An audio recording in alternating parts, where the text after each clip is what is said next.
북한은 지난 1월 14일에 열린 열병식에서 남한 전역을 목표로 하는 KN-23의 개량형 등 새로운 신무기들을 대거 공개하였습니다.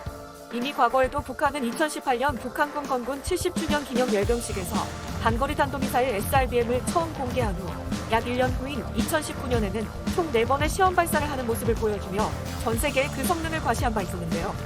이 북한의 SRBM에 한 미군 당국에서는 KN-23이라는 분류 번호를 붙였습니다. KN-23은 개발할 때 러시아의 이스칸데르를 바탕으로 만들어져 그 모양과 재원이 매우 비슷해 북한판 이스칸데르라고 불리고 있죠. 그런데 한국에 매우 위협적일 것만 같았던 북한의 무기들이 최근 그 위력에 대해 의문을 품을 만한 충격적인 사건이 발생했다고 하는데요. 안녕하세요, 군사기밀TV입니다.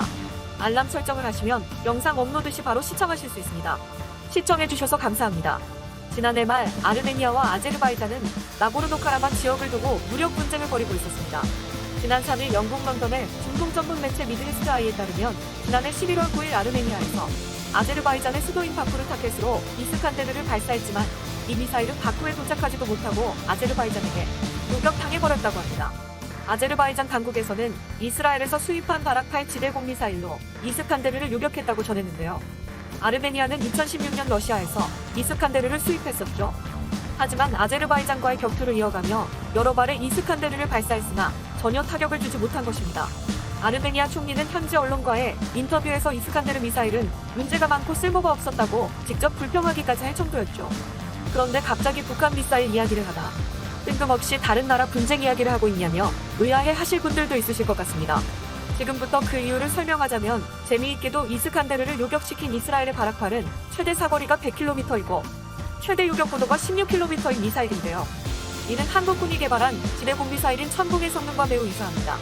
이와 달리 이스칸데르는 일반 탄도미사일과는 달리 탐지와 요격을 피하기 위해 청천 고도에 다다르면 하강하다가 다시 위로 솟구치는 기능을 갖추고 있는 것이 가장 큰 특징으로 꼽히고 있는데요. 그런데 얼마 전 북한이 전 세계에 자랑한 KN-23 역시 이스칸데르를 기반으로 풀업 기동 기능을 똑같이 따라 만든 사실이 밝혀지며 결국 북한이 좋다고 보고 베낀 KN-23의 위력이 사실상 형편없다는 것으로 드러난 것이었죠.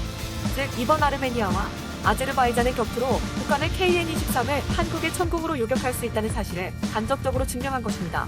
현재 전 세계 각국의 국방력을 측정하는 단위는 기본적으로 미국의 글로벌 파이어 파워에서 발표하는 국방비 현역 군인 수, 예비역 수, 전차, 배포와 잠수함 수, 전투함과 전투기, 핵탄두 수 등을 기준으로 삼아 국방력을 측정하곤 있지만 이것들은 어디까지나 수치적인 측정일 뿐 실제로는 이렇게 실전 배치된 각국의 무기들과 유사한 자국 무기의 성능을 비교해보며 간접적으로 실질적인 군사력을 비교하고 있습니다.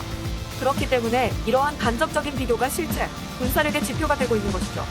게다가 천궁은 바락8보다도 훨씬 우수한 장점들로 인해 한반도를 둘러싼 주변국들이 유독 천궁이라는 지대공 유도미사일을 지속적으로 언급하며 경기를 일으키고 있는 상황인데요.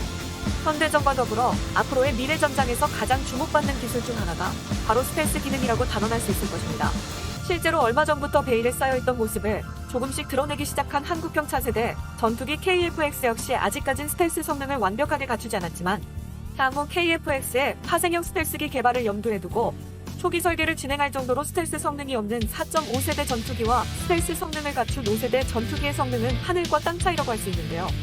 쉽게 말해 시력과 청력을 봉인 당한 채 멀쩡한 적과 맞서 싸워야 할 정도의 차이라고 볼 수 있는 것이죠. 여기에서 끝이 아니라 결정적으로 스텔스기는 요격이 매우 어렵다는 이유 때문에 이것을 보유한 나라들의 국방력을 수직 상승하게 만들었습니다. 스텔스기는 자체적으로 방해, 전파를 내뿜어 탐지력이 우수한 적의 레이더에 걸렸다 할지라도 첫 탐지만 가능할 뿐 스텔스기에서 나오는 방해 전파 때문에 지속적인 추적이 불가능하다시피 해 거의 무적의 성능을 뽐내왔었습니다.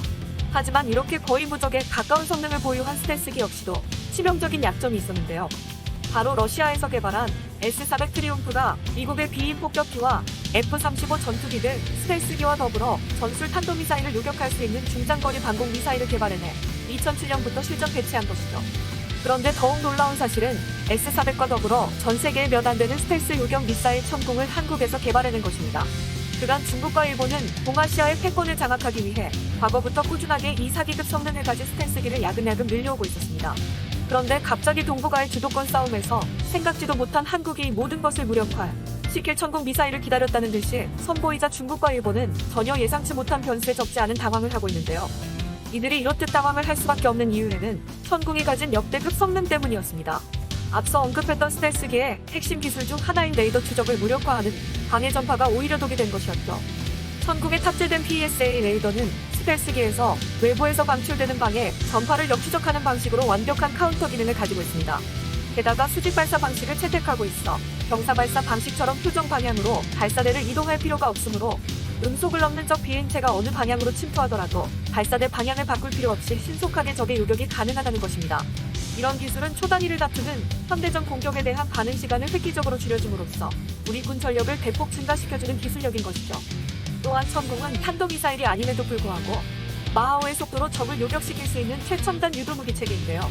그렇기 때문에 천궁이 해외에서는 한국판 패트리엇이라 불리고 있으며 현존하는 대부분의 최신형 전투기들이 마하2에서 3의 속도를 넘지 못하고 있기 때문에 막대한 자금을 들여 스텔스기를 개발해내거나 미국에서 사들인 중국과 일본은 망연자실할 수밖에 없는 것이죠.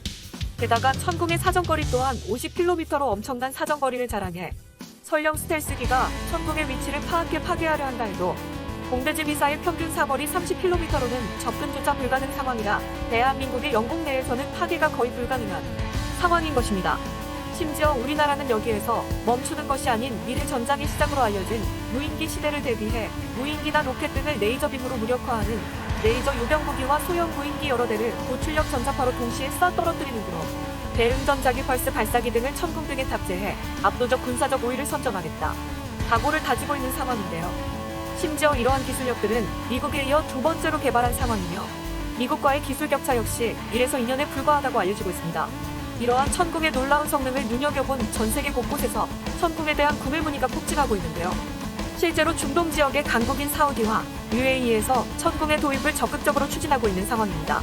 이렇듯 최근에 와서 더욱 노골적으로 전 세계 분쟁 지역에 가담하며 인접 국가와 계속된 마찰을 일으키고 있는 중국과 독도를 비롯해 수백 년 동안 한시도 빠짐없이 한국의 영토에 대한 야욕을 품어왔던 일본에게 천궁이란 미사일을 양산해내고 있는 한국은 너무나도 두려운 존재가 되어버렸습니다. 앞으로 천궁은 혼돈의 동북아 정세 속에서도 대한민국의 미래와 평화를 지켜줄 소중한 무기가 될 것입니다. 본 영상은 유튜브 채널 군사기밀TV에서 제작하였으며 도움이 되셨다면 좋아요와 구독하기를 눌러주세요. 알람 설정을 하시면 영상 업로드 시 바로 시청하실 수 있습니다. 시청해주셔서 감사합니다. 다음 영상 북한은 지난 1월 14일에 열린